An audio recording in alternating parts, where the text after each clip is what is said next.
Hey Matt, what can you tell us about these Moto Guzzis today? Hey Kent. Yeah, so we're going to talk about Moto Guzzi in general real quick, and then we'll focus in on their latest bike, the Moto Guzzi Stelvio.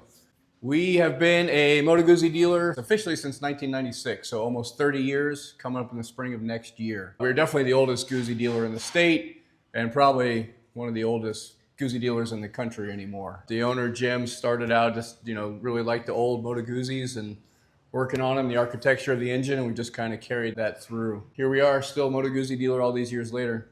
They've really come a long way from the old school 750, 850 air-cooled engines that they had back starting in the late 60s. So in the late 60s, they came out with this transverse V-twin layout. So it was pretty unique to Moto Guzzi. It's a 90-degree V-twin, cylinders sticking out there in the air for the air cooling. Dry clutch, separate gearbox, and then shaft drive. You've got the V7 series. You got the blacked out basic stone model, which is actually an 850cc engine. Then you have a V7 special with a little bit more chrome. And then they usually do once a year, they do kind of a custom unique model. This one was the V7 Corsa. So, just fancy paint job, comes with a little bikini fairing and stuff, really cafe racer style.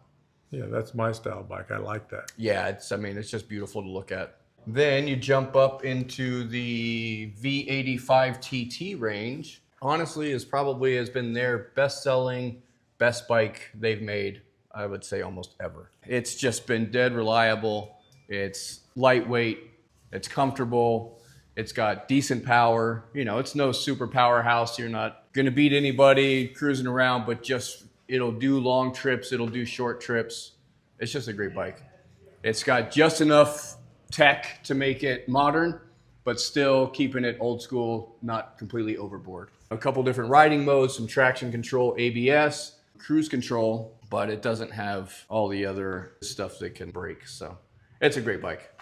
Then we get into the newest engine design. So Moto Guzzi was always air-cooled, sometimes air-oil-cooled, up until 2023 when they came out with the new V100 engine, which features liquid cooling, modern unit construction, wet clutch, 6-speed transmission, but still shaft drive.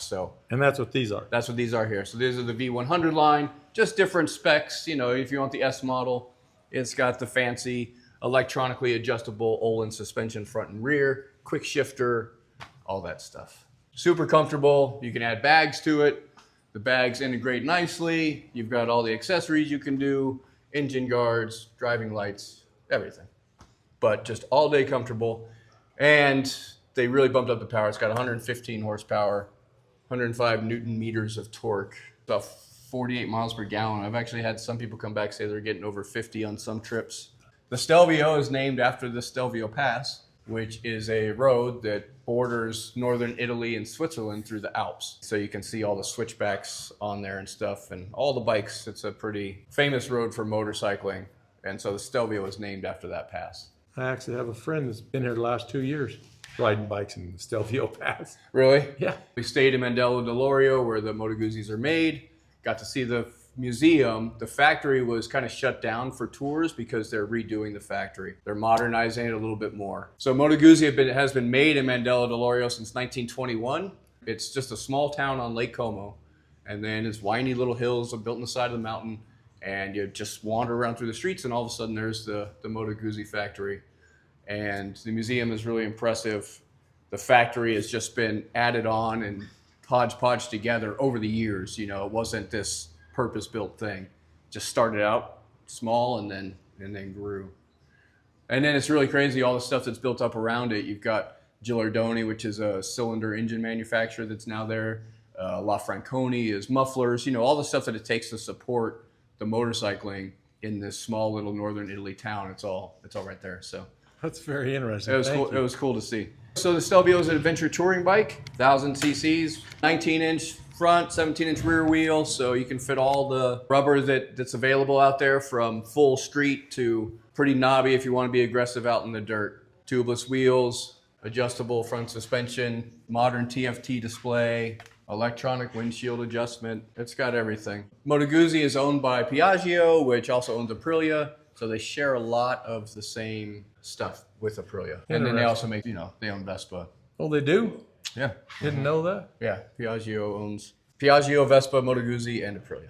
So they share a lot of the technology and stuff with Aprilia. If you look at this dash, it's the same that's on like an Aprilia RS660. They share a lot of the same ECU stuff, so it's all very modern and been tested in extreme conditions with Aprilia for racing. We've loved Moto Guzzi forever. It's been a great brand. It's still Italian, good model lineup, standard 2-year warranty, parts, service, all that stuff. So Personally, I like the sound of them. they sound great. You put a muffler on there, and you know it's a nice V-twin sound. It's not a Harley 45-degree super low V-twin. It's more of a Ducati style 90-degree V-twin that revs out. So, I love the sound. yeah.